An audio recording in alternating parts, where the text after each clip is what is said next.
యేసుక్రీస్తు వారి ఉన్నతమైన నామములో తండ్రి అయిన దేవాది దేవునికి నిత్యము స్తుతియు స్తోత్రములు మహిమయు ఘనతయు ప్రభావములు యుగయుగములు ప్రభునకే చెల్లునుగాక. ఆమేన్. ఆత్మీయులారా, బాగున్నారా? దేవుని యొక్క మహాకృపలో మరొక పర్యాయము మనమందరం ఇలాగ కలిసి దేవుని మాటలు ధ్యానం చేసే కృపా భాగ్యాన్ని దేవుడు మనకు అనుగ్రహించినారు. దేవుడు అనుగ్రహించిన ఈ యొక్క మహాసమయమును బట్టి మనం ప్రభుని ఎంతగానో స్తుతించబద్దులమై ఉన్నాం. దేవునికి స్తోత్రము. నేటి దిన వాక్య భాగమై మార్కు సువర్తమానము 1వ అధ్యాయము 18 నందున్నటువంటి వాక్య భాగము నేను చదువుచున్నాను. శ్రద్ధగా మీరు కూడా ఈ మాటలు అలాగున్నవో లేవో మీ వద్దనున్న వేద గ్రంథాన్ని తెరిచి ఈ మాటలు వింటూ చూడవలెనని ప్రభు పేరట మనం చేస్తున్నాను. వెంటనే వారు తమ వలలు విడిచి ఆయనను వెంబడించిరి. చదవబడిన ఈ వాక్య భాగం కొరకు ఇచ్చిన ప్రార్థన. ప్రేమ కలిగిన తండ్రి, కృప కలిగిన దేవా, మీకు స్తోత్రాలు. చదవబడిన మాటలు మీవి, వినుచున్న వారులు మీ వారు. మీ దాసుడనైనా నన్ను మరుగు చేసి మీ దైవస్వరమును వినిపింపచేయమని ప్రార్థిస్తూ ఉన్నాను. కన్న తండ్రి, మీకు స్తోత్రాలు. శ్రేష్టమైన ప్రతీవియు తండ్రికి జ్యోతిర్మైన ద్వారా అనుగ్రహించబడునన్నారు. ప్రియ పరిశుద్ధాత్ముడా, మీ ఆత్మచేత నన్ను దర్శించుటకే రండి. ప్రియ పరిశుద్ధాత్ముడా, మీరు నేను కలిసి దేవుని ఉన్నతమైన నామమును గొప్ప చేయుటకై, పరిశుద్ధాత్ముడా, సత్యము నుండి సర్వసత్యములోకి నన్నును నాతో మీ మాటలు వినిచిన ప్రియులందరినీ నడిపించుటకై మాతో సంచారము చేయండి. కుమారుడైన క్రీస్తు ప్రభు పేరిట తండ్రిని దేవదేవుని కనపరచుటకై మీ ఆత్మచేత మమ్మల్ని అభిషేకించి నడిపించమని ప్రార్థిస్తున్నాం. చదవబడిన మాటలు మీవి, వినుచున్న వాళ్ళు మీ వారు. మీ దాసుడని నన్ను మరుగుపరిచి మీ ఆత్మ స్వాధీనములు నడిపించమని యేసయ్య నామములోనికి ప్రార్థించిన మనవులన్నీ పొంది ఉన్నామని నమ్ముచు ఉన్నాం మా పరమ తండ్రి. ఆత్మీయులారా, ఈ వాక్య భాగంలో యేసుక్రీస్తు ప్రభువారు సేవా పరిచర్య కాలమందు తన పరిచర్య నిమిత్తమై శిష్యులను పిలిచిన విధానాన్ని మనం చూస్తున్నాం. అయితే 17వ వాక్యంలో, యేసు నా వెంబడి రండి, నేను మిమ్మల్ని మనుషులను పట్టు జాలరులుగా చేసేదనని వారితో చెప్పాను. వెంటనే వారు తమ వలలు విడిచి ఆయనను వెంబడించిరి. ఈ వాక్య భాగంలో నేను 3 విషయాలు నేను ఎంపిక చేస్తున్నాను. 1, వెంటనే. 2, విడచి. 3, వెంబడించిరి. ఇప్పుడు 3 మాటలు కలిపి నేను చదువుతున్నాను. వెంటనే, విడచి, వెంబడించిరి. ఎవరు వెంబడించారు? ఎవరిని వేటిని విడిచారు? ఎవరిని వెంబడించారు? అంటే శిష్యులు యేసు పిలిచిన వెంటనే తమ వలలు విడిచి ఆయనను వెంబడించినట్లుగా లేఖన భాగంలో మనం చూస్తున్నాం. ఈ మార్కు సువర్తమానం 1వ అధ్యాయంలో వెంటనే అనే మాట ఈ 45 వాక్యాల్లో 10 సార్లు రాయబడింది. చూడండి ఒకసారి 10వ వాక్యం, వెంటనే ఆయన నీళ్లలో నుండి. అలాగుననే మరి 18వ వాక్యం, వెంటనే వారు తమ వలలు విడిచి. 20వ వాక్యం, వెంటనే ఆయన వారిని పిలువగా. 21, అలాగనే 28, 29, 30. ఆత్మీయులారా, ఇంకను మనము 42, 45 వాక్యాలలో వెంటనే అనే మాట తరచుగా చూస్తూ ఉన్నాం. ప్రభు వారిని పిలిస్తే వారు ప్రభువు పిలిచిన ఆ పిలుపునకు ఆలస్యం చేయకుండా వెంటనే వెంబడించారు. వలలను విడిచి వారు వెంబడించారు. తరువాత వారి జీవితము అనేకులకు దీవెనకరంగా మరి ప్రపంచ సువార్తీకరణకు ప్రథమ అపోస్తులుగా ఆ శిష్యులే చేయబడ్డారు. అయితే ఇప్పుడు యేసుక్రీస్తు ప్రభులు వారు ఒకసారి తన సేవా పరిచర్యలో ఒక విషయాన్ని మనకు తెలియపరిచి ఉన్నారు. ఈ మాటలు మనం ఎక్కడ చూస్తున్నామంటే చూడండి, లూకా సువర్తమానము 9వ అధ్యాయము 60వ వాక్యంలో లేదా మరి యేసుక్రీస్తు ప్రభువారు తన యొద్దకు వచ్చినటువంటి వారిని వారితో మాట్లాడుతున్నప్పుడు వారితో సంభాషణ ఇక్కడ మనం చూస్తున్నాము. ఇక్కడ ముగ్గురు యవనస్తులు ఉంటారు. ఒకరిని ప్రభు పిలుస్తారు, రానంటాడు. మరొకడు వస్తానంటాడు. నక్కలకు బొరియలు ఉన్నాయి, ఆకాశ పక్షులకు కూళ్ళు ఉన్నాయి, మనిషి కుమారుడు తలవాల్చుడికైన స్థలము లేదంటారు. ఆ సందర్భాన్ని ఇక్కడ మనం చూసినప్పుడు 59 ఆయన మరి ఒకరితో నా వెంట రమ్మని చెప్పాను. అతడు నేను వెళ్ళి మొదట నా తండ్రిని పాతి పెట్టి వచ్చుటకు సెలవిమ్మని మనవి చేశాను. ఇప్పుడు ప్రభువారు అంటున్నారు, అందుకు ఆయన మృతులు తమ మృతులను పాతి పెట్టుకొననిమ్ము, నీవు వెళ్ళి దేవుని రాజ్యమును ప్రకటించమని వానితో చెప్పాను. అంటే పిల్లరా, యేసు ఒక వ్యక్తిని పిలిచాడు. అక్కడ వాడంటాడు, నేను మొదటి వెళ్ళి నా తండ్రిని పాతి పెట్టుకుని వస్తానంటున్నాడు. ప్రభు అంటారు, మృతులు తమ మృతులు పాతి పెట్టుకుంటారయ్యా, నీవు వెళ్ళి జీవము కలిగిన దేవుని రాజ్యమును ప్రకటన చేయి అంటున్నారు. అంటే మొదటి స్థానము ఆ యవనస్తుడేమో తన ఇంటికి ఇస్తానంటున్నాడు, తన చనిపోయిన తండ్రికి ఇస్తానంటున్నాడు. ప్రభువారు మొదట దేవుని రాజ్యానికి నీ సమయాన్ని కేటాయించు, మొదట చేయవలసిన పని ఇది, వెంటనే నువ్వు జరిగించవలసిన పని ఇదని ప్రభువారు తనకి తెలియజేసి ఉన్నారు. చూడు, మన జీవితంలో కూడా దేవుడు మనలను అనేక విధాలుగా దేవుడు మనతో మాట్లాడుతూ మనల్ని పిలుస్తూ మనలను తన యొక్క ఉన్నతమైన ప్రేమ చేత ప్రేరేపణ కలుగజేస్తూ ఉంటారు. మనము దేవుడు పిలిచిన పిలుపునకు వెంటనే మనము లోకముతో కలిగి ఉన్నటువంటి సహవాసాల్ని, లోక సంబంధమైన వాటిని విడిచి ఆత్మ సంబంధమైనటువంటి దేవుని వాక్యాన్ని మనం వెంబడించినప్పుడు నిశ్చయంగా దేవుని కృపను మనం పొందుకోవడమే కాదు, కానీ ఈ తరానికి మనము ఆశీర్వాదకారకులుగా మిగిలిపోతాం. దేవునికి స్తోత్రం. ఆత్మీయులరా, మరి దేవుడు పిలిచినప్పుడు వెనువెంటనే విడిచి వెంబడించిన వారు, దేవుడు పిలిచినప్పుడు కొంచెం సాకులు చెప్పి ఆలస్యంగా వెంబడించిన వారి జీవితాలు, కొందరి జీవితాలు మీ ముందు ఉంచాలని నేను ఆశపడుతున్నాను. చూడండి పిల్లల, దేవుని వాక్యంలో నుండి అపోస్తుల కార్యగ్రంథము 7వ అధ్యాయమందు భక్తుడైనటువంటి స్టెఫన్ గారు తన ఉన్నతమైన సందేశములో అబ్రహామును గూర్చి ప్రస్తావిస్తూ 2వ వాక్యము, అందుకు స్టెఫను చెప్పినదేమనగా, సహోదరులారా తండ్రులారా వినుడి, మన పితరుడైన అబ్రహాము హరానులో కాపురం ఉండక మునుపు మెసొపొతేమియాలో ఉన్నప్పుడు మహిమగల దేవుడు అతనికి ప్రత్యక్షమై, నీవు నీ దేశమును నీ స్వజనమును విడిచి బయలుదేరి నేను నీకు చూపింపబో దేశంలోకి రమ్మని అతనితో చెప్పాను. దేవుడు అబ్రహామును పిలిచాడు.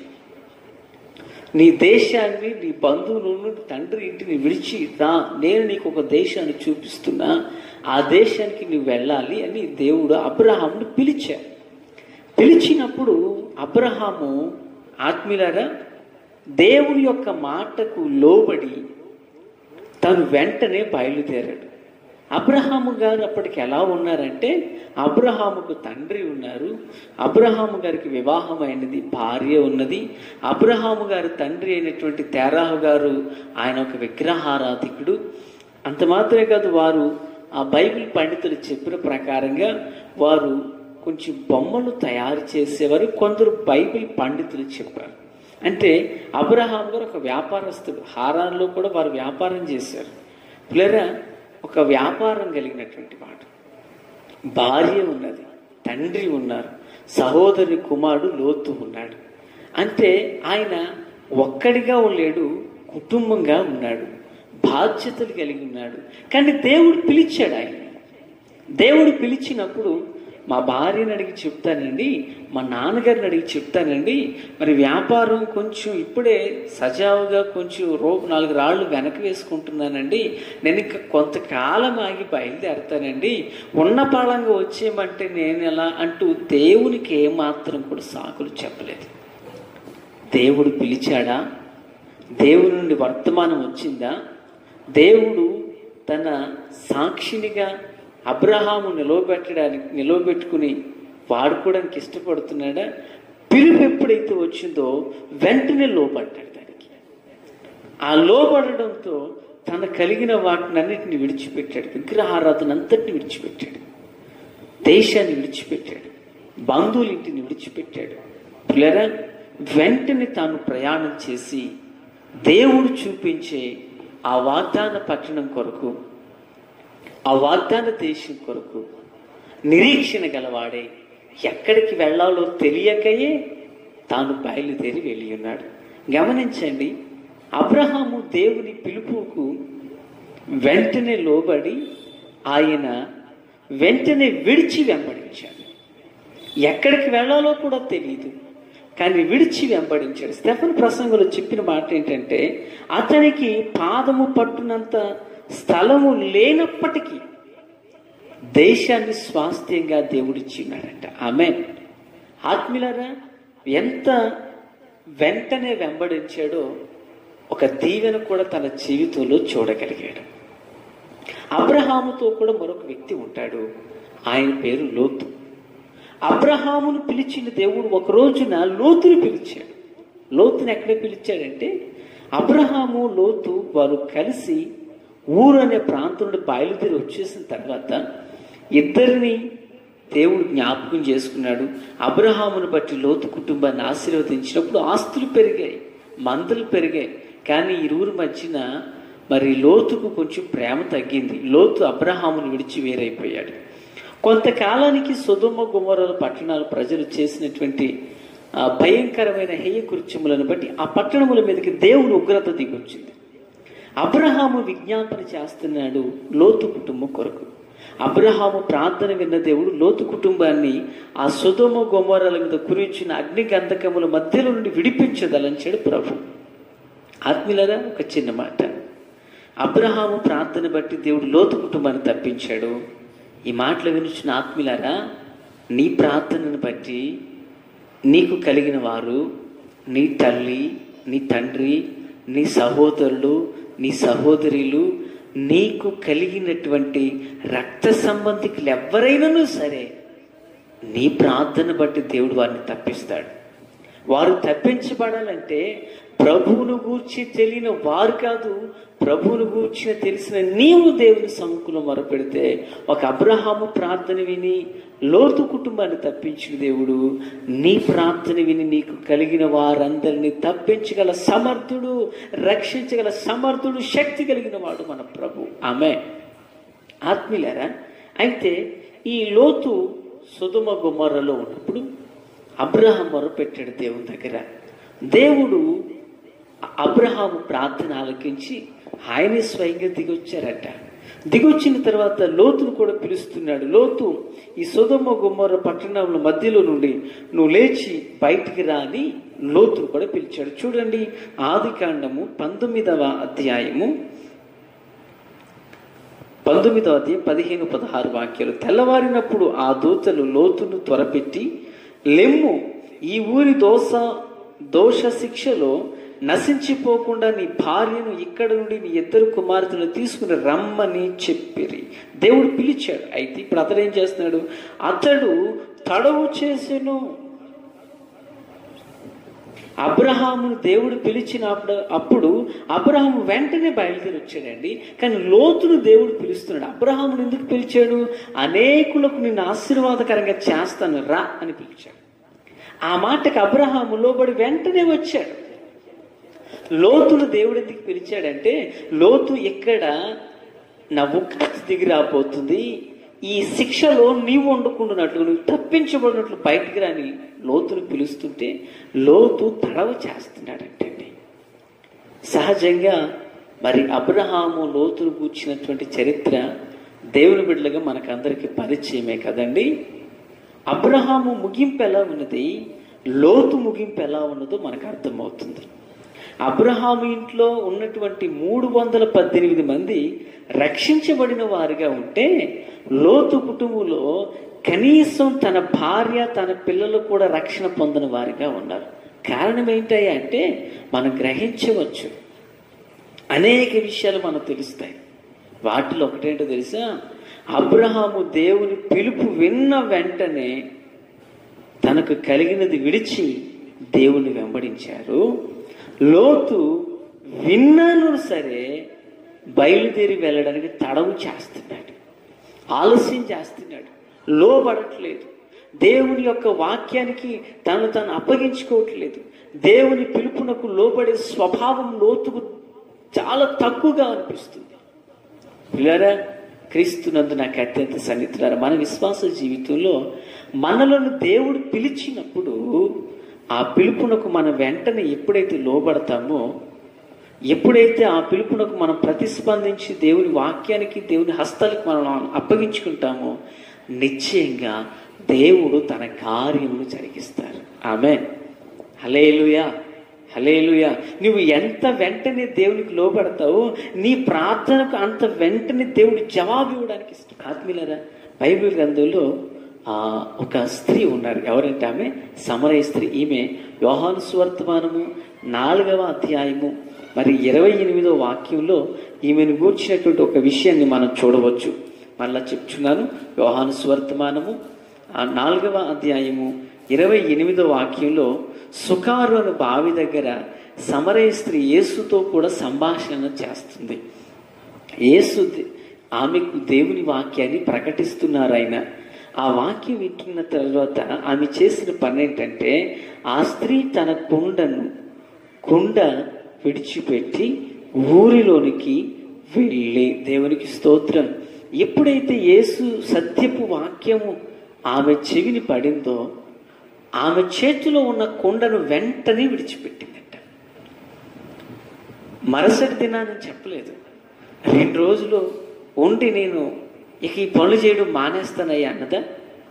తను అప్పటికే చెడు పనులు చేస్తుంది కదండి, చెడ్డ జీవితాన్ని జీవిస్తుంది కదండి.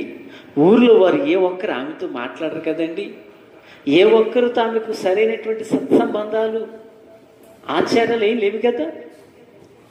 ఊరి వారంతా ఆమెను వెలివేసినట్లుగా చూస్తున్నారు కదా. అటు దుర్భరమైనటువంటి జీవితంలో జీవిస్తున్న ఆమె యొద్దకు దేవుని వాక్యం వచ్చింది. వాక్యమైన దేవుడే ఆమె యొద్దకు నడుచుకుంటూ వచ్చి పరలోక సత్యాన్ని ఆమె హృదయంలోకి పంపించుచున్నాడు. ఆమె చెవులలో కూడా ఆమె హృదయంలోకి దేవుని మాటలు పెడుతుంది.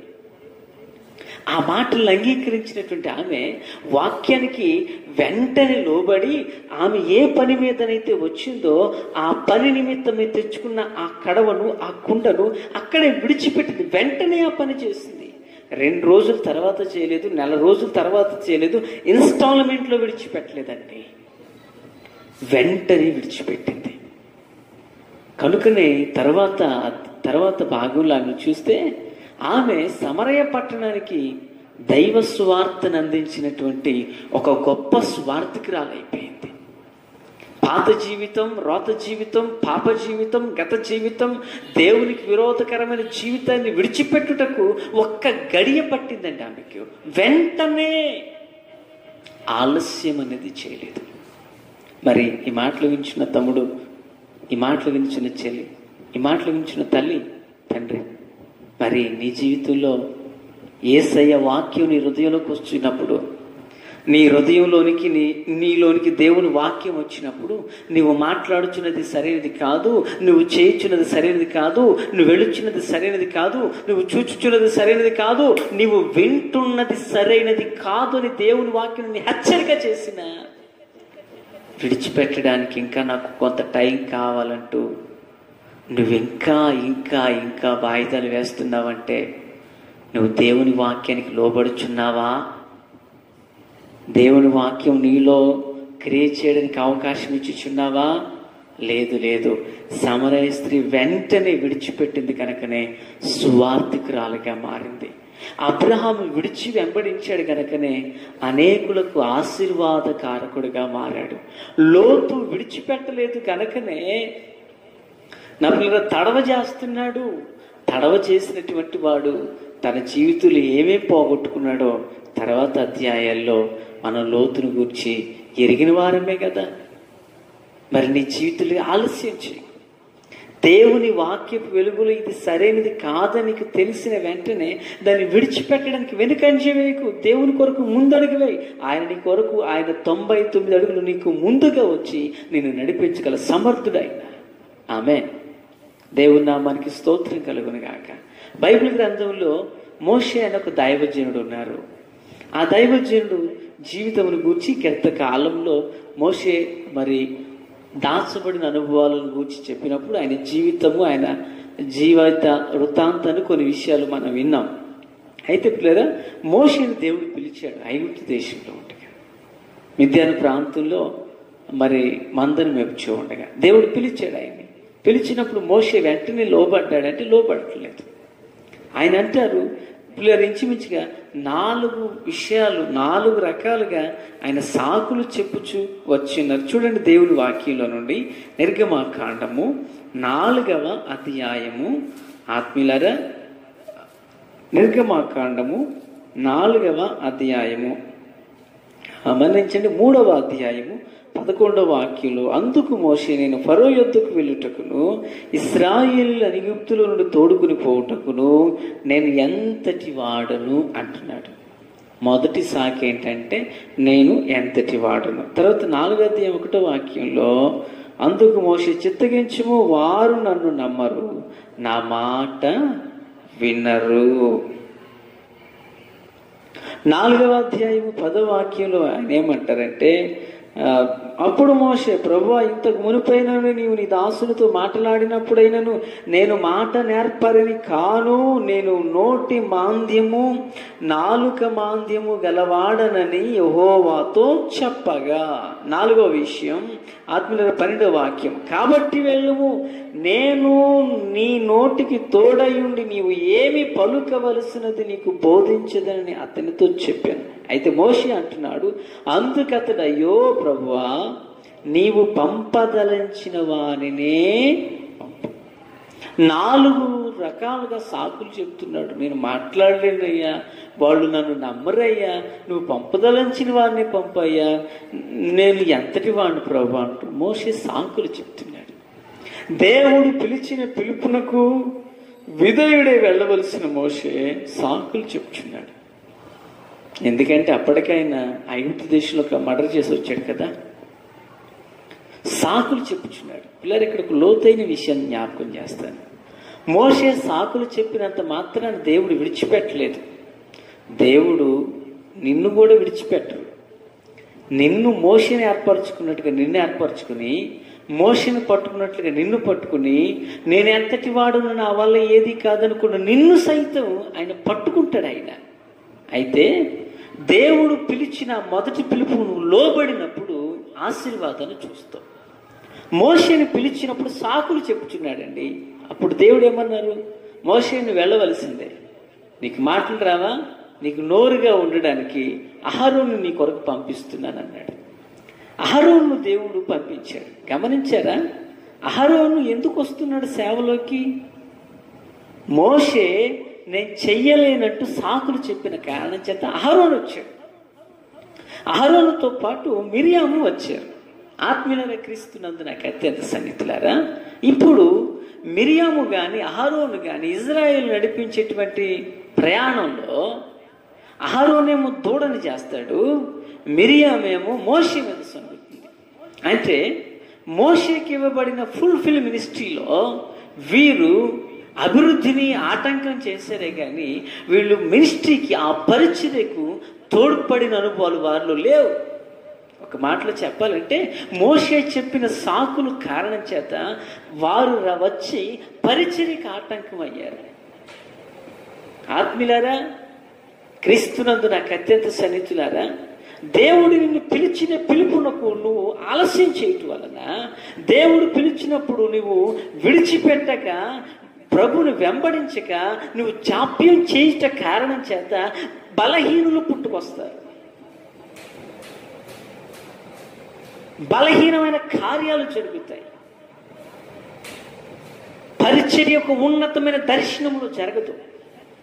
తలంచిన కార్యక్రమం, తలపెట్టిన పని, ప్రారంభించినటువంటి కార్యక్రమం అది అంత సక్సెస్ఫుల్గా జరగదు. కారణం ఏంటో తెలుసా? నీవు సాకులు చెప్పిన కారణం చేత నీవు వెంటనే ఆ పని ఆరంభించకపోవడమే దానికి కారణం. ఈ సమయంలో మాటలు వించిన ఆత్మీయులారా, ఒక దైవజనుడిగా నా 2 చేతులు జోడించి మాటను తెలియజేస్తున్నాను. దేవుడు పిలిచిన పిలుపునకు అబ్రహాము లోబడి విడిచి వెంటనే వెంబడించిన కారణం చేత పాదము పట్టునంత స్థలము లేనివాడు దేశానికి నపులరా తన యొక్క సంతానం అంతా వారసులుగా ప్రకటించబడ్డారండి. సమరయ స్త్రీ ఎలాంటి జీవితాన్ని జీవించింది? పిలిచిన పిలుపునకు వెంటనే లోబడి విడిచి వెంబడించింది. గొప్ప సువార్తికురాలైపోయింది. లోతు ఆలస్యం చేశాడు, కుటుంబం ఏమైందో తెలుసు. మోషే ఆలస్యం చేశాడు, ఎలాంటి బలహీనలు పుట్టుకొచ్చారో మనకు తెలుసు. మనం అలాగుండకూడదని దేవుడు నిన్ను మనతో మాట్లాడుతూ మనకు చిన్న చిన్న హెచ్చరికలు చేయించున్నాడు. దేవుని పిలుపునకు లోపడతాం, అబ్రహాము వలె లోపడతాం. పిల్లరా, అబ్రహాము వలె లోపడినప్పుడు ఈ తరానికి నేను ఒక ఆశీర్వాదకరంగా దేవుడు చేస్తాడు. ఆ కృపతో దేవుడు మనల్ని దీవించులాగా తల వంచండి, ప్రార్థన చేసుకుందాం. మహాపరిశుద్ధుడా, ప్రేమ కలిగిన తండ్రి, కృప కలిగిన దేవా, మీకు స్తోత్రాలయ్యా. ఆనాడు శిష్యులు తండ్రి మీ మాటకు లోబడి ఉన్నారు గనకనే వారు ప్రపంచ సువార్తీకరణ చేయగలిగారు. నా తండ్రి, వారు పేరుకు చేపలు పట్టు వారే గాని మనుషులను పట్టు జాలర్లుగా వారు తీర్చబడ్డారు. నాయన తండ్రి, వారు నిమిత్త మాత్రులే కానీ భూలోకమును తలక్రిందులు చేయువారుగా ప్రపంచ సువార్థికులుగా వారిని ఎంచి ఉన్నారు. దేవ స్తోత్రం అయ్యా. మీ మాటకు లోబడినటువంటి అబ్రహాం సమరయ స్త్రీ విషయంలో మీరు ఎంతగానో కృప చూపారయ్యా. ఈ ప్రార్థనలో ఏకీభవించిన మా ప్రియులు ఎవరైతే నీ పిలుపునకు లోబడి వెంటనే విడిచి వెంబడించడానికి ఎవరైతే ఇష్టపడుతున్నారో, అబ్రహాము పొందిన ఆశీర్వచనమునకు జకయ్య వారసుడగినట్లుగా అయ్యా నిశ్చయముగా నా తండ్రి మేము ఆ ఉన్నతమైన ఆశీర్వాదమునకు వారసుల మగుదుము గాక. మేలుతో నింపిన ప్రతి ఒక్కరి ప్రాణాత్మ దేహ శరీరాలపై మీ కల్వరి రక్తము ప్రోక్షించబడును గాక. వారిని వెనుతట్టి లాగుతున్న ప్రతి బంధకాల నుండి నజరుడైన యేసు క్రీస్తు అధికారము కలిగిన నామం పేరిట విడుదల కలుగును గాక. మీ ఆత్మ కార్యము జరిగించమని, మహిమ పొందమని యేసు క్రీస్తు వారి ఉన్నతమైన నామంలోనికి ప్రార్థించిన మనవులన్నీ పొందియున్నామని నమ్ముచున్నాం మా పరమ తండ్రి. ఆమేన్. Praise the lord.